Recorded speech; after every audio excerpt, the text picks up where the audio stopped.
Let us discuss first OSI versus TCP/IP. We already have discussed about the OSI model in detail in previous lecture.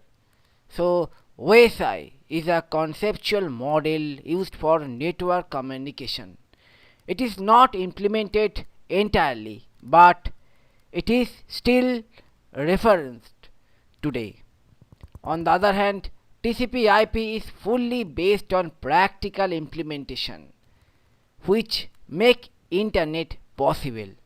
This OSI model consists of 7 layers, and each layer is connected to each other.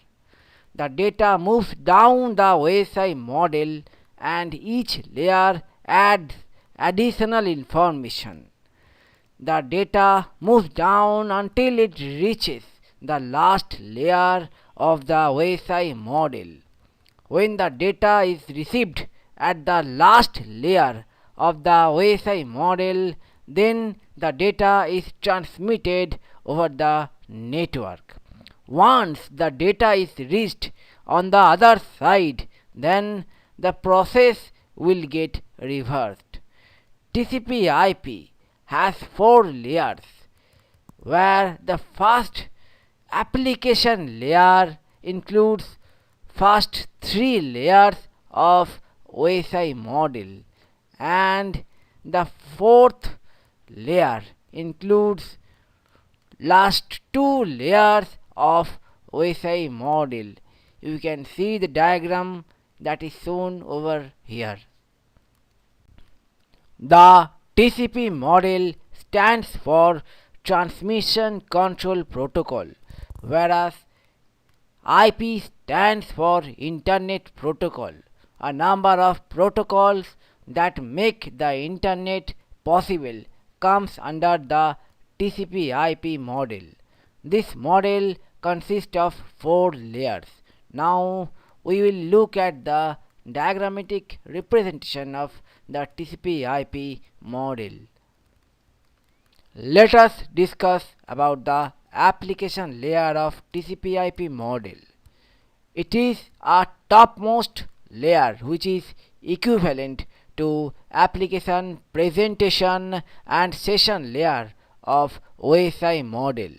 It acts as an interface between the application programs and has the same capable features of application, presentation and session layer of OSI model.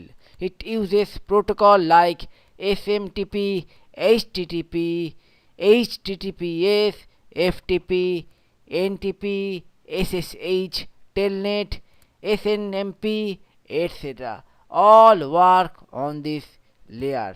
In this layer, data act as a protocol data unit. In short, it is normally known as PDU.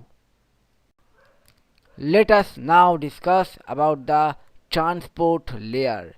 It is also known as host to host layer. We have already discussed about the application layer. Application layer is used by the end user, and after the application layer, transport layer plays its vital and significant role. It is equivalent to the transport layer of the OSI model and is responsible for delivering the data. It depends on which type of protocol is used, whether it is transmission control protocol, that is TCP, or user datagram protocol, that is UDP. It decides which types of protocol that will be used for this transport layer for transmission purpose of the data packets. If reliable delivery of data is needed, then it will use the TCP. TCP will be used for reliable transmission of data. UDP is used if fast delivery is required without much more reliability. So UDP is used if fast delivery without reliability is needed. In this layer, TCP and UDP, the protocols which are used, and data acts as a protocol data unit. This is normally in short known as PDU. Now we will be discussing about the internet layer. It is equivalent to the network layer of the OSI model. Logical addressing and routing is performed at this layer by using the IP addresses of the device. At this layer, the routers forward the packets on the basis of IP addresses of devices. IP is the most important protocol at this layer. The protocols used at this layer are Internet Control Message Protocol. In short, it is known as ICMP, and Internet Group Management Protocol. It is known in short IGMP. PDU at this layer is packet.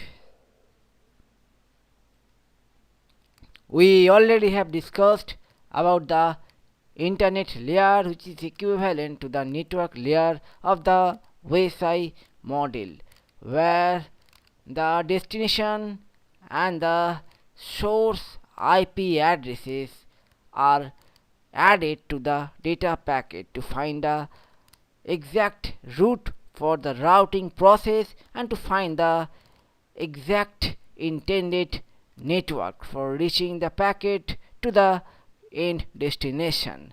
And now we are going to discuss about the network access layer.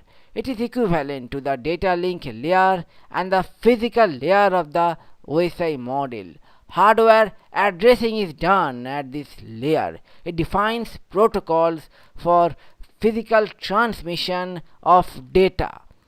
Ethernet is the most important protocol used at this layer. Fast Ethernet, token ring, and fiber distributed data interface, in short it is known as FDDI, are other protocol at this layer.